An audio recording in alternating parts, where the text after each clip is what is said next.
आज मैं वापस आपके लिए एक हार्ट टचिंग स्टोरी लेकर आया हूँ और मुझे पूरी उम्मीद है कि यह कहानी आपके दिल को छू कर जरूर निकलेगी। तो आपका ज्यादा वक्त न लेते हुए मैं इस कहानी को शुरू करता हूँ। एक बार की बात है। एक बार एक अध्यापक एक संपन्न परिवार के शिष्य के साथ कहीं जा रहे थे।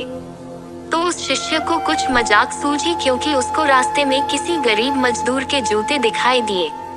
उसने अध्यापक से कहा, गुरुजी, अगर हम इन जूतों को छुपा दे तो कितना मजा आएगा।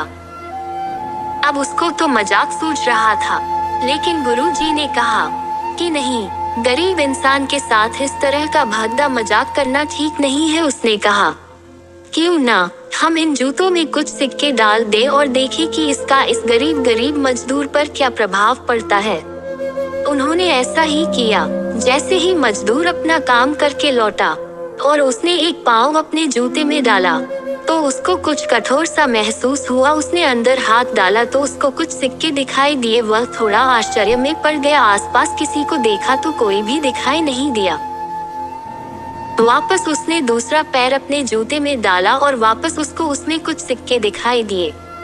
अब दोनों जूतों के सिक्कों को उसने अपने हाथों में रखा और प्रभु की तरफ इशारा किया, हे प्रभु, पता नहीं किस भले मानुष ने यह सिक्के मेरे जूतों में छुपाए हैं, लेकिन जिसने भी छुपाए हैं उसको मेरी दुआ है ताकि इन पैसों से मैं अपने बच्चों और पत्नी के लिए कुछ खाना और दवाएं ला सकूंगा। और इतना बोलकर वह चला गया।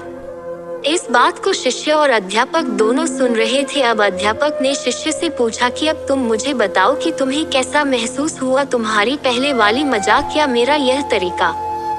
तो उसने कहा कि गुरुजी, मैं आपसे क्षमा चाहता हूँ। अब मुझे समझ आ गया है कि सच्ची खुशी किस चीज में है। जब हम किसी की मजाक उड़ाते हैं तो हमें कुछ पल का आनंद मिलता है, लेकिन इससे हमें बद्दुआ मिलती है। लेकिन अगर हम किसी की मुश्किल परिस्थिति में मदद करते हैं और जिसकी भी हम मदद करते हैं उसको भी नहीं पता कि हमने उसकी मदद की है, लेकिन अंदर ही अंदर हमें पता है कि हमने उस इंसान की मदद की है। यही सच्ची खुशी है। जब हम दूसरों को खुशी देते हैं तो हमें सच्ची खुशी मिलती है। इसी तरह खुशियाँ बांटते रहिए, लोगों की मदद करते रहिए और दान करते रहिए जिसके भी आप काबिल हो।